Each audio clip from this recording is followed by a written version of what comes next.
Hello বন্ধুরা, good evening. ছাদে চলে এসেছি, অনেক কাজ আছে, সবসময়তেই থাকে, তবে কদিন টুকটাক বৃষ্টি হচ্ছে আর কাজ বাড়িয়ে দিচ্ছে, তেমনভাবে মাটি শুকনো করতেও দিতে পারছি না। আর কিছু সবজিও তুলবো আজকে। চলুন এই গ্রো ব্যাগ দিয়ে শুরু করা যাক। তো এই কালো গ্রো ব্যাগটার মধ্যে অনেক শাকের দানা ছড়িয়েছিলাম, লাল শাকের, সেখানে লাল শাক হয়েছে।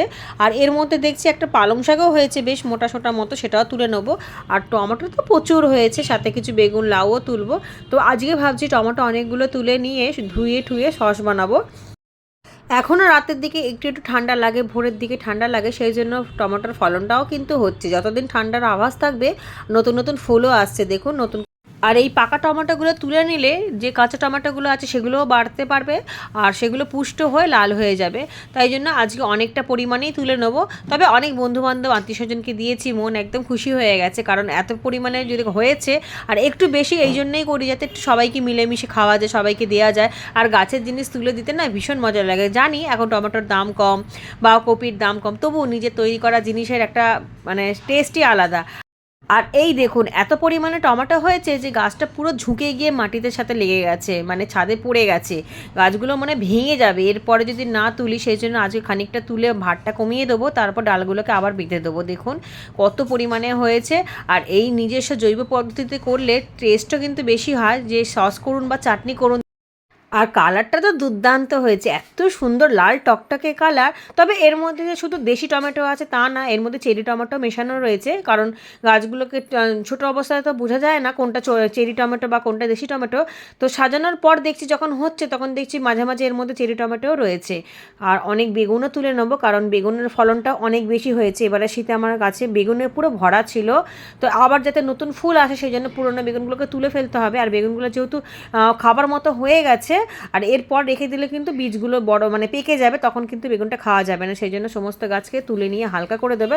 তবে আমি এতগুলো বেগুন গাছ কিন্তু রাখবো না, কারণ আমার ছাদে জায়গা কম, আর শীতের সময় বেগুন গাছ যেহেতু অনেক ভালো ফলন দেয়, তাই আমি এতগুলো করেছিলাম। আর এগুলো তো সবসময়ই বলেছি যে আমি বীজ থেকে করেছি। আর দেখুন কত টমেটো হয়েছে। 4টি বেগুনও তুলে নিয়েছি, আর 2-3টে সিম হয়েছিল, সিম তুলেছি। আর নিচে দেখুন লাল শাক ঠাল শাক রয়েছে। তো এগুলোকে ধোবো, ধুয়ে পরিষ্কার করে কাটবো। তো আমি রান্নাঘরে চলে এসেছি। এবার আপনাদেরকে একটুখানি ছোটোর মধ্যে দেখাবো কীভাবে আমি সস করেছি।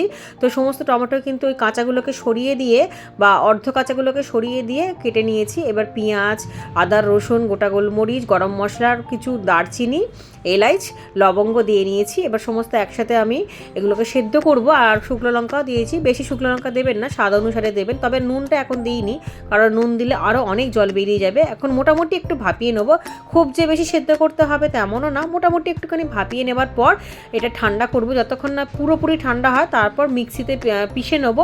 পেশার পর যে ছাকনাটা থাকবে, মানে যে ছিবড়াটা থাকবে, সেটা কিন্তু ফেলে দেবো। এই ছিবড়াটা কিন্তু গাছেও দেবো না, তরল সারেও দেবো না, কারণ গাছে দিলে ক্ষতি হবে। রান্না করার জিনিস এইভাবে গাছে দেওয়া যায় না।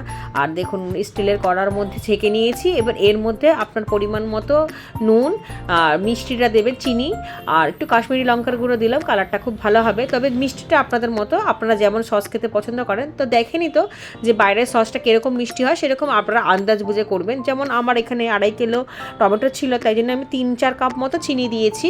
আর এটা ফুটে এলে যখন নামাবেন, তখন এর মধ্যে আপনারা বুঝে ভিনিগার দেবেন, কারণ ভিনিগার দিলে টকটকও হবে আর অনেক দিন পর্যন্ত সংরক্ষণ করে রাখতে পারবেন। ঠান্ডা করে কাচের বয়ামে ভরে অনেক দিন পর্যন্ত রাখবে। আর থিকনেসটা আপনারা দেখে নেবেন যে এরকম থিকনেসটা আমরা দোকান থেকে কিনে খাই, ঠিক সেরকমই রাখবেন। আর নাড়াতে থাকবেন, না নাড়ালে হয়তো নিচের দিকে লেগে যাবে। তবে স্টিলের কড়াই বা ননস্টিকিতে করলে এই সমস্যাটা হবে না।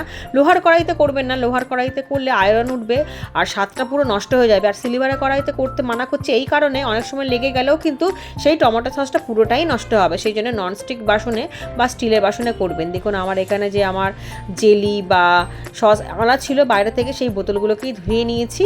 আর একটা কমপ্ল্যানে কাঁচের বোতল, যেটা আগেকার দিনে কমপ্ল্যান বিক্রি হতো, এখন তো হয় না, এর মধ্যে আমার আচারই থাকে। তো সমস্ত কিছু ঠান্ডা করে তবেই কিন্তু ভরেছি।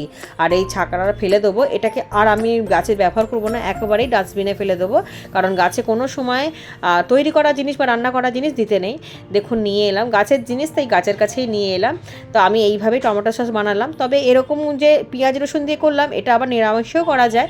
এরপরে যখন তুলবো তখন নিরামিষ করব, তখন আপনাদেরকে দেখিয়ে দেবো যে কীভাবে নিরামিষ টমেটো সস করলাম। নিরামিষটা করবো এই কারণে, যেহেতু আমার ঘরে গোপাল আছে, সেই গোপালকে অনেক সময় কোনো কিছু দিলে নিরামিষ খাবারের সাথে দিতে পারবো, কারণ গোপালেরও তো ইচ্ছা হয় যে একটুখানি সস দিয়ে যেমন করে আমরা স্ন্যাক্স খাই। তাই আর রঙটা দেখুন কতটা সুন্দর হয়েছে।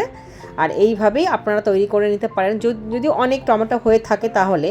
তো ঠিক আছে বন্ধুরা, আজকের ভিডিওটা আমি এখানেই রাখলাম। সবাই খুব ভালো থাকবেন,